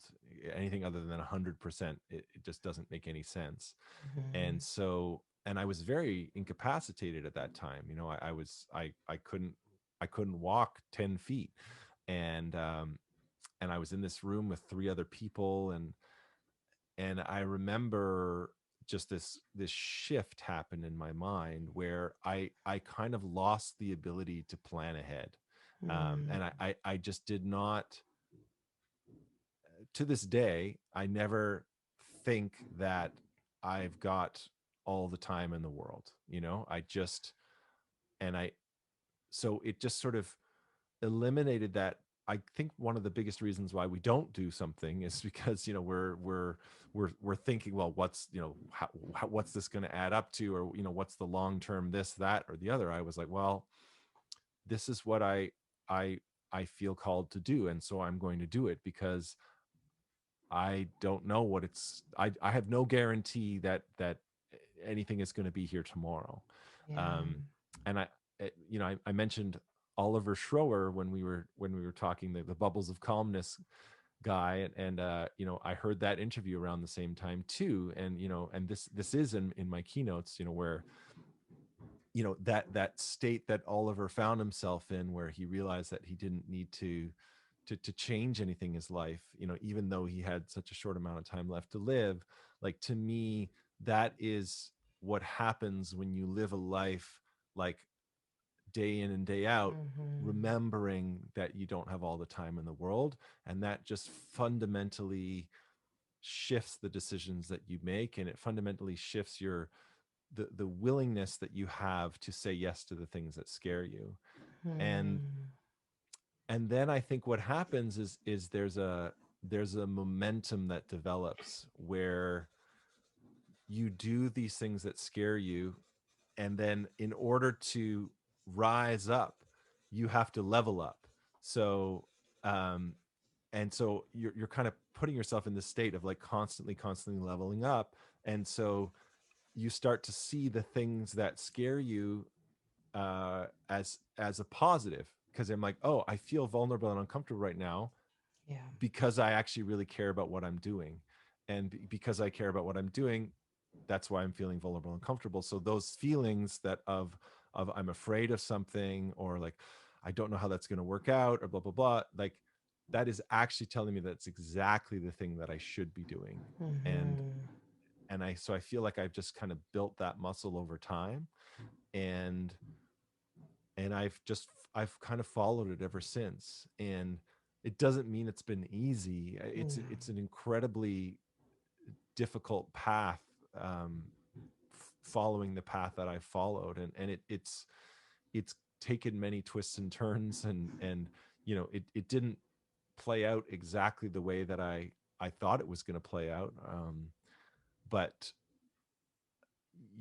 like I mentioned the mentoring work that I do, like I get to go work with these teenagers every summer, and have these amazing experiences. And the only reason I do that work is because that mentoring program was using my songs as part of their curriculum, and I had no idea. And I played this show in Fort Macleod in southern Alberta, a place I'd never been before. And I walked out on stage, and there was 300 people there that knew all of my music. And because they, it was part of this program. And that was at a time where I thought I had totally failed at music, and lo and behold, it was working in all these ways that I didn't know. And even my whole speaking career that I have now, where I tell these stories and I play this music, and like none of that was part of the plan either. But all of these things, I think when we put ourselves on a path of following those curiosities, following those passions, following those vulnerabilities, it just puts you into this whole other realm of possibilities. And truthfully, like I said, it's not like I like walk around on a cloud feeling it like I have it all figured out, but I do walk around feeling like the fact that I feel in over my head is a great sign, because I'm just constantly leveling up. So yeah, I guess long answer to your question, but Well, look at the I magic that just came out of that, just from like really, it's like understanding how you went from that moment with your mentor, and many moments before that. You wouldn't have been in that position with your mentor if you hadn't already been doing a lot of those things, right? and holding a guitar in your hand and feeling that it was the right instrument to be holding and all of that. So that brought you to your mentor. And then also, making those decisions and doing all of those things that you just said, like saying yes and going all in. Like, I love that, like where you're like, I needed to just go all in. Like that was an important part of it. And, living for this moment as well, like, which is also super important, instead of just like trying to figure it all out and plan ahead and thinking that you can force these actions that you're taking today into an outcome tomorrow. It doesn't work that way. Right. And, just so many beautiful lessons for people to learn in that. Yeah, and I think it does sort of play into the whole food plant-based thing too, of just the reverence that you start to have for your body and for this life and for the preciousness of this life. And it's like it really is all interconnected. And yeah, I think it is a gift to have the things that we like it's a gift to have the things that you take for granted taken away temporarily. Yeah. Because you just never see them the same way again. I mean, I'm telling you, it happens to me all the time. Just walking brings me to tears because, I shattered my talus bone. I've got multiple screws in there. At one point they were talking about amputation and that I might never walk again. And I really lived that. I lived with the experience of what it might be like to never walk. And I know there's maybe some people out there that who can't walk right now. And I understand that experience, more than most. And I would have still done great things with my life, Totally. but I was lucky that that I was able to, get some surgery after a bunch of complications. And I'd like to think that the way that I eat, helped me in my recovery as well. And now when I can walk, it moves me to tears sometimes because I just feel the blessing of that. And so I think it is a powerful thing to constantly remember that we don't have all the time in the world, and that just fundamentally shapes our choices. It certainly has for me. Yeah, no, I've definitely lived by many of those principles. People think I'm, often, yeah, a little bit crazy when I'm like, I like to think of myself on my deathbed often. And I like to think about, how will I feel on my deathbed? How will I feel like right now, if this is the end of my life, have I done the things that I wanted to do? And it's not about making a bucket list. Like, I want to go jump out of a plane. I want to go do all of those things. But what am I leaving behind? What, have I done? And right now, if today was to be the last day of my life, would I go in peace?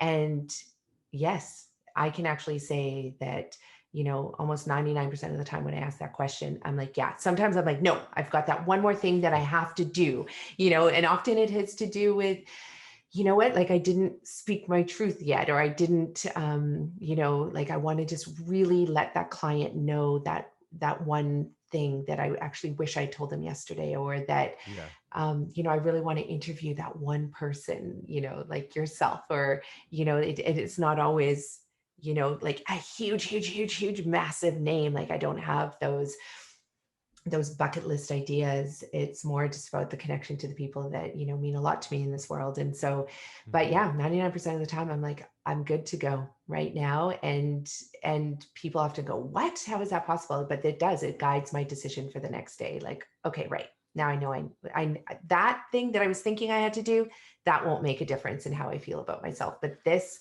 will. And then I take that route.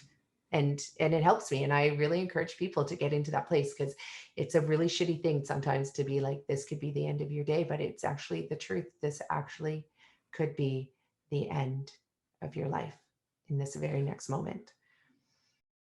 Yeah, it's funny. This one producer I made several albums with, and I kind of do this every time I'm making an album. Like, there's always a point in time where you realize that, like, the album is going to get finished. You're like 75% of the way there. Like, the vocals are done or whatever.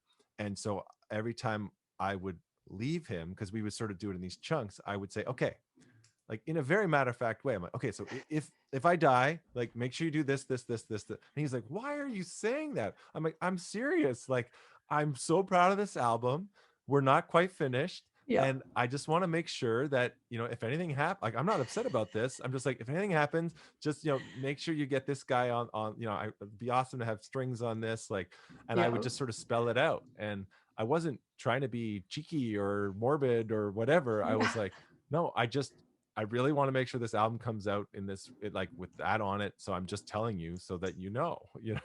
I'm laughing because I do that all the time with my staff, and I've never Yeah. actually stopped to think about like, how are they interpreting this? But I do say that. I'm like, hey, listen, if I die, don't forget, you have all the knowledge now, put it into an education program for elementary school students, because they Right. need this information that food is medicine, you know, so that even though I'm going to die, like we are still going to be pushing this forward. And so I say that Yeah. stuff all the time. And I mean, and that's the same thing. And I don't feel, you know, it's not morbid, it's not cheeky, it's not any of those things. It's just that truly, like, I'm doing the work that I love doing in my life, and please carry it forward, because, you know, it's just good work that needs to be done, I think, right? Just like your music, good music that needs to be listened to and heard by others. So let's just keep pushing it forward. And I think that's a good sign that you're probably on track doing the things that you know you're supposed to be doing, versus I know I could hear a lot of people right now being like, I got to stop doing that and that and that and that, because it's not the stuff that I want to push forward or have somebody else push Right. forward after I die. So it is a really good, it's just a good little perspective tool. Yeah, and we all have those moments, you know, like you're driving your car and then all of a sudden, like, poof, you like nearly get into a car accident, and Yeah. you realize, like, you know, or, you know, I have this photo of, you know, that when I fell off the cliff, you know, like what happened was that we were doing this rappel off this like 100-foot thing. And, you know, I was very concerned with the kids' safety, didn't think about my own safety, and I didn't rig myself up properly, and, you know, went over the edge, and, you know, the rope was just flying through this device. I, you know, hit the ground very quickly, seconds later. But I have a photo of me like about to go over the edge. I'm like all smiles, just like, here I am. And then, you know, I would have been dead a Yeah. second later. Yeah. Um, and that's how fast it is. And so it's not, it's not morbid. It's just true. It's just like, obviously Mm-hmm. it's highly unlikely that it's going to happen. Yeah. But it's entirely possible. And and it's a power, you know, again, I say this in my talks, you know, I play Oliver's Tune, the song I wrote for Oliver Shore. I've played that song about 2,000 times. I've done it at every single show, and I didn't realize what I was doing, but I really attribute the fact that I'm still here all these years later, still doing this thing, is that I created this ritual in my life. It was like a Mm-hmm. nightly ritual of reminding myself that I don't have all the time in the world by playing that Yeah. song and telling Oliver's story.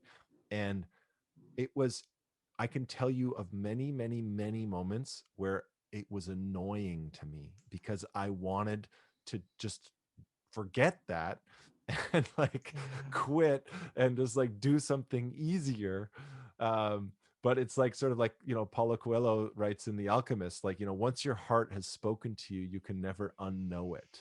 And so I know what my heart wants. I can't unknow it. I can't unhear it. And so I might as well surround myself with these reminders to keep myself on track. Um, Totally. yeah. Wow, Peter. Yeah, that is a beautiful way to wrap up the show, because you and I can keep talking for hours. What's the name of the camp, by the way? Because just so people can find it. Yeah, it's called Faces, and faceseducation.com. And I'm actually, you know, they've been really hard hit by, you know, as so many people have, but Yeah. they've been really hard hit both by, you know, by COVID not being able to run. And then also there's just been a lot of funding model changes in Alberta. And Yeah. so I'm on a mission to raise $1 million to keep Faces going forever. So faceseducation.com, you can find out all about that. Amazing. And people can go to your site and go to your shop section, and they can buy a t-shirt and albums and all sorts of things, and all the proceeds, 50% of the proceeds I see can go towards Spaces, which is incredible as well. And to find you, Peter, where do people find you and your beautiful music? And Well, your not just music, but even hire you to speak as well at these events. Yeah, so peterkatz.com and peterkatzspeaks.com, although the speaking stuff is also linked at peterkatz.com, and you know, I'm in all the places at Peter Katz Music, is on all the socials, and amazing. Yeah, I'm happy to send you some great plant-based recipes or some great music or anything in between. Some inspiration. Yeah, you're a wealth of inspiration. Yeah. And do you have a new album coming out? Did I see that somewhere, or did it just come out? It just came out, unfortunately, in the thick of the original release date was supposed to be April 3rd, 2020, right. Which was we pushed it as far as we could, but I had received some funding and stuff around it, so there was a limit to how long we could push it. So our plan is, I think, you know, when things reopen, we'll do like a sort of re-release of it. But it is out there and available now. It's called City of Our Lives. And then I just recently put out Calm Within the Storm, which was just a single for Dr. Robin Henley Defoe's book. So, but there'll be more to come too. I love it. Yeah, because we are going to be making some music together as well for our documentary that's coming up, which is Food of Our Ancestors. So I'm super excited about that. And there's going to be lots more coming down the pipe through you and the beautiful work that you create in the plant-based whole food movement, the vegan world, your music, the camps with your mentoring. So yes, everybody go check out Peter Katz. It has been such a pleasure having you on the show. What is one piece of information, one tip that you want to just give our audience who potentially are hearing everything that you just said for the first time? What do you want to leave them with? The number one thing that I've been working on, and I think is the most important thing for all of us, is like all of this needs to be wrapped in a blanket of self-love and self-compassion. You know, like any change, anything that we're struggling with, anything that we might be frustrated with ourselves, if we can meet that with love and compassion for ourselves, it just creates this space around it where it becomes more manageable, and then we can actually, you know, make those changes that we want to make. So whether you're able to be whole food plant-based right away or not, or you're not living your dream right now, or any of those things, like if we can just meet that energy with loving compassion for ourselves, I think that is step one. That's beautiful. I'm meeting myself there daily. I have to. It's a practice that I have to take, and it's always good to be reminded that we need to do that. So yeah, get yourself an accountability partner, people out there, to remind you if you do forget these brilliant words of wisdom from Peter, to have somebody remind you, just to love, love, love, and have self-compassion for wherever you are at in this moment. Thanks, Peter. Yeah, there's a great meditation. The one last thing, the meta meditation. Let's dive into that. Which I do in the morning is may I be free from pain and suffering, may I be filled with loving kindness, and may I meet each moment with an open heart. And that's a daily morning practice, and that you can just do for yourself. And then eventually, once you've filled that cup, then you can start wishing that for other people and sending that out. So that's something I do to nurture that love and compassion. So that's it. Yeah. Thanks so much, Nicolette. That's it. Just that's it. You have been a wealth of wisdom. I'm going to be pulling out like the top 10, 15 ways to live by Peter Katz out of this podcast. It's been remarkable. Thank you. My pleasure. Thank you. Here we are. And folks, you know what my one and only request is at the end of any of these shows, and it is to please share this podcast with someone that you know who can benefit from the wisdom of Peter.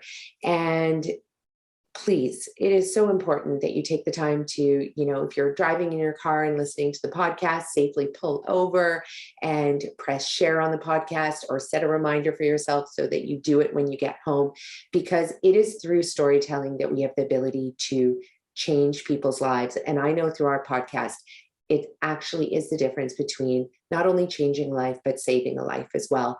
Because a plant-strong whole foods diet is responsible for reclaiming mental health, reclaiming body health, liberating yourself from the pain and the lack of energy that keeps us from living our very best life. So thanks everyone for sharing this. And remember to head over to our new website at greenmustache.com and get on the wait list to learn more about when we launch all of our courses in 2022. Have an amazing day and go out there and make someone else's day amazing too. Bye for now.